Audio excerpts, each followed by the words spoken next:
Hi and welcome to the video. I'm Dame and this is Dame Over, and in today's video I'll be bringing you the latest news to come out about the January update. I've got lots of stuff to talk about, including more recent news on a release date for the update, some of the patches and bug fixes we'll be getting, and also a bonus workaround to help get rewards for the Tides of War when the challenges aren't tracking. So if you find this video useful or entertaining, make sure you hit that like button, and if you're new around here and you want to keep up to date with more Battlefield 5 content, then make sure you hit that subscribe button too. So let's kick things off by talking about the more concrete info that has been coming from reliable sources, because as we know, some of them really just aren't, and probably what most of you want to hear about is a release date for Tides of War Chapter 2 Lightning Strikes, and the date for the patch, which I think it's safe to assume will happen on the same day, although you never quite know with EA and DICE in control. So anyway, as you can see from this tweet from Jakob Ajmal, I hope that's how I pronounce your name, mate, sorry if it's wrong, who is an EA/DICE producer, they are finalising the last bits of the update, and according to this tweet, we could expect the update to come as early as the 14th of January.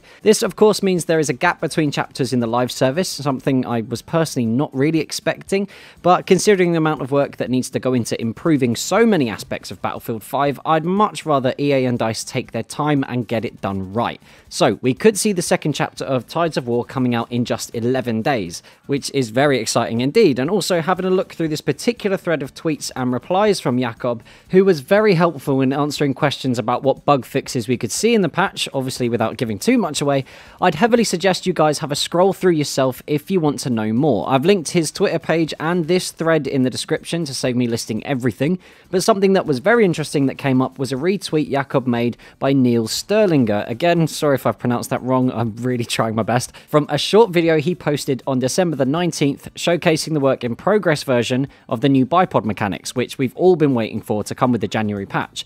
I'll have it on the screen now, but again, if you want to check it out for yourself, I've also linked that in the description, and while I'm talking about it, any external sources I've used in this video are down there as well, so make sure you check them out if you'd like to see for yourself. And anyway, in this retweet, Jakob says there are vaulting improvements coming with the patch, again something almost the entire Battlefield 5 community have been asking to be addressed for ages, and he also says that this is only the first January update, so all of the good stuff we've been hearing about in game improvements won't be coming to us at the same time. Again, this is a little bit of a double-edged sword. I suggest trying to remain on the patient side of things. I'm giving the developers the benefit of the doubt here and assuming that they need to do more work on some of the bugs and fixes. And again, I'd much rather it get done properly instead of being rushed out, unlike the full release of Battlefield 5. Now, as you can see from this short clip, Niels has compared the current dodgy and unreliable bipod mechanics to the new ones side by side from footage sent to him by current players, and it looks like bipods will behave way more like they did in Battlefield 1,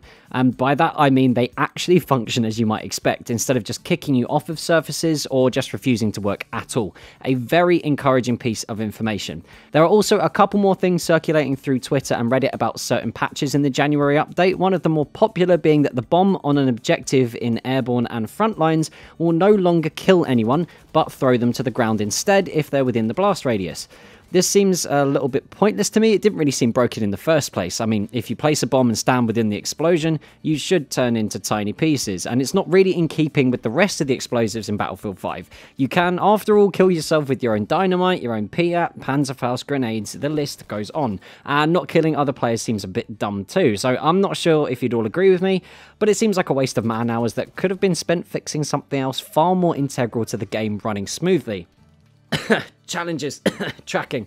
Anyway, next up, we've got a workaround for the Tides of War challenges that are refusing to track or complete, and you can find all of this info in the description with the appropriate links. I found this again on Twitter thanks to Battlefield Bulletin this time, and the guys there tweeted on the 31st of December a link from the Battlefield forums posted by EA_Attic, which you can currently see, detailing how to claim the rewards that you might have earned that have glitched or bugged and not been given to you. There are simple and clear instructions at the bottom of the post, which you can see here. Feel free to pause the video if you want to follow them, and after contacting a member of the EA support team, you should be able to get your rewards before the cutoff date. Now, this can be done on all platforms, PlayStation, PC and Xbox, but just a reminder, Chapter 1 finishes on the 5th of January, which is this Saturday, so if you do need to use this workaround, I'd get on it as soon as possible. And next up, we've got a leak to have a look at, a post which I found on the Battlefield 5 subreddit posted by Spanky0 Euro88, great name, on Christmas Eve. A retailer, I can't for the life of me find out which one exactly, has a digital code for battle currency, more commonly known as boins, that is available for purchase on the 18th of January. Price bands are still officially unknown, but you'll be looking to pay $50 for 6,000 boins. Now, how that translates in Battlefield 5 itself is still unknown, but I wouldn't be surprised if $50 or the equivalent, depending on where you are in the world, is probably the highest price you'll be paying for the in-game currency that is solely for the purchase of cosmetic items. Now, this is a piece of news I can't confirm for you from any official source, as no one from EA or DICE has their name attached to it, so take this info with a pinch of salt. But it's reasonable to assume more information will be released closely to the date itself, and as like with most microtransactions in video games, we can expect more price bands, with the most expensive having a bigger discount or getting some boins free with the purchase. Boins is a fantastic word to say. Anyway, we can also expect more news to come out about Firestorm in January as well, Battlefield 5's answer to Battle Royale.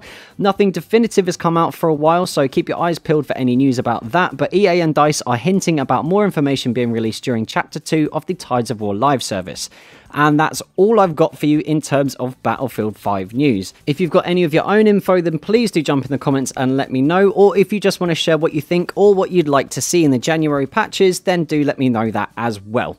And here's a quick thank you to my Dame operatives, those of you guys that are helping to support the channel through Patreon. It's literally because of you guys that I can make content as often as I do, and hopefully with more support I'll be able to get more content out and do this full time. So if you want to become a patron yourself, there'll be a link in the description, there'll be one in the pinned comment as well, so it'll take you straight to the Patreon page, where if you'd like to, you can help support the channel from as little as $1 a month. So if you found this video useful, make sure you hit that like button. If you're new around here, hit the subscribe button too. Don't forget to hit the bell buttons for notifications so you don't miss any future posts. I really stumbled over my words there. And as always, feel free to share this video with whoever and wherever you like. Now until next time, that's Dame over. Peace.